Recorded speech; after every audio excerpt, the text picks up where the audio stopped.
Bueno, el llamado Pacto por México no es un pacto, es un acuerdo en principio que el gobierno de la República y los dirigentes de los tres partidos políticos más votados han suscrito y que una vez que hemos conocido dicho documento no es sino un listado de temas que suponemos los representantes de cada una de las partes participantes se incluyeron o pidieron incluir para poder suscribir dicho listado. Se ha presentado hace varias semanas esta iniciativa y ha generado un debate intenso, un debate contradictorio, muy difícil, por lo menos en el ámbito de las izquierdas y del PRD en particular.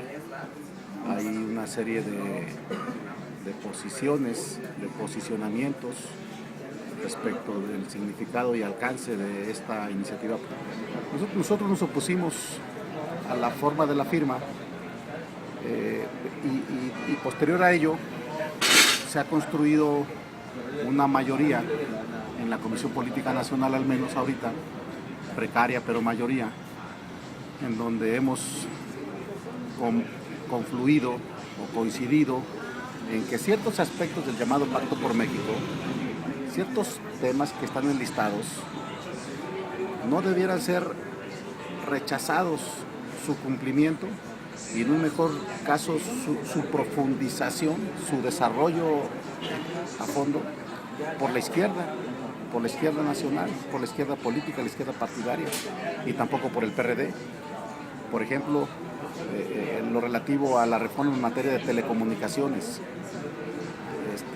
a tratar de reformar la ley para modificar el modelo concentrado de un duopolio que tiene capturado el sector y sometido al poder público. Si la reforma en telecomunicaciones, como se escribe en el documento, avanza, mejor aún, se le agregan aspectos que lo refuercen, pensamos que nosotros no tenemos por qué oponernos. Al revés, hay que fortalecer la posibilidad de la reforma en materia de telecomunicaciones. Hay tres temas al menos que nos parecen inaceptables para la izquierda mexicana. Estos tres puntos son la reforma energética, si tiene que ver con la privatización de Pemex o de los energéticos en México, tiene que ver con el aumento a impuestos y tiene que ver con un código penal único para el país, y esto significa lastimar los avances que se han logrado, por ejemplo, aquí en el Distrito Federal. De estos tres puntos, hemos dicho, el PRD debe manifestarse categóricamente, con claridad, en su conjunto, de no aceptar, no convalidar.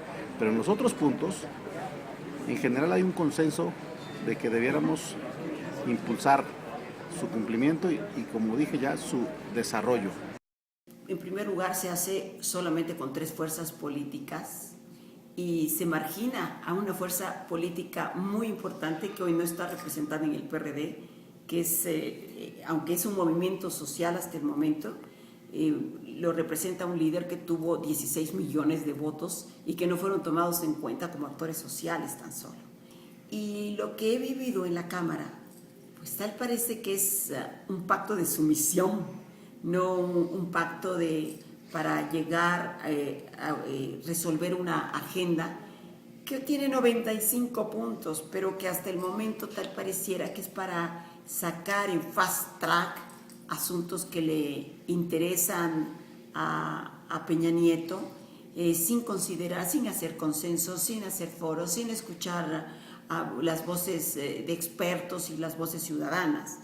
Evidentemente el generar un pacto, mediante el pacto generar un código penal único, estaría implicando que, digamos, va a tener que pactarse, va a tener que acordarse con todas las entidades federativas y con la federación el contenido de un código penal.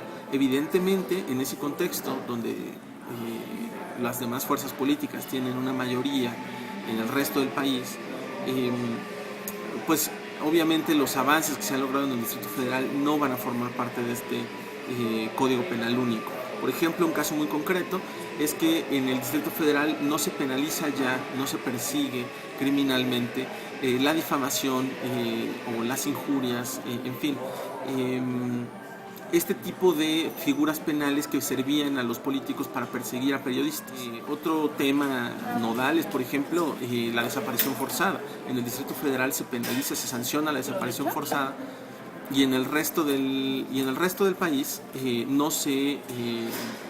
bueno, no en el resto del país, en 24 entidades federativas de las 32 que integran la federación, en 24 entidades federativas no se tipifica el delito de desaparición forzada. Entonces, este tipo de avances que se han logrado en el Distrito Federal estarían en riesgo, evidentemente.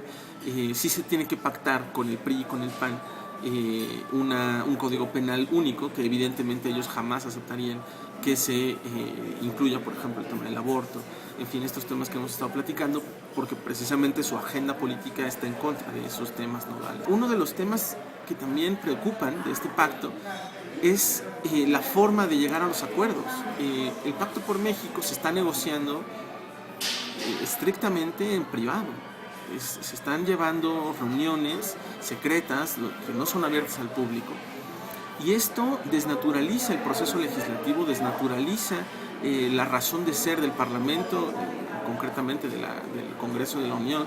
El grave o lo triste de esta situación es que el PRD está abandonando pues los logros que había conseguido hasta ahora, que tienen que ver pues precisamente con los avances en la Ciudad de México, una de las ciudades pues, más liberales del mundo, y que posiblemente se perderán en este pacto por México y en esta ambición por lograr una postura política que les permita acceder a la presidencia de la República. Lo primero, que es un pacto excluyente, no hay nada que tenga sustento, es un pacto corruptor de las oposiciones, no hay ninguna posibilidad de que prosperen las grandes reformas que el país necesita. Nosotros no suscribimos el pacto, primero porque es un pacto que va a legitimar la entrega de los recursos del país, no solo en materia energética, sino también va a avalar la llamada reforma fiscal, que no es otra cosa sino el aumento de los impuestos a la población.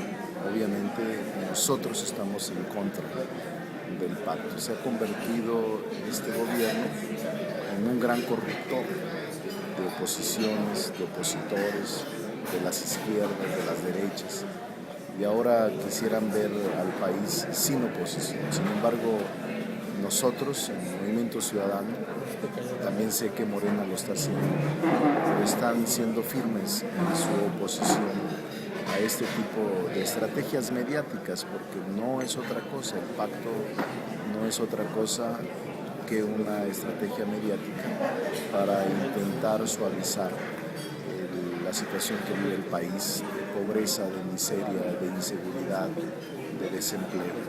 Es teñir la realidad de lo que no existe. Este pacto mafioso ha logrado sacar adelante la reforma educativa, que es en detrimento de los profesores y de la población.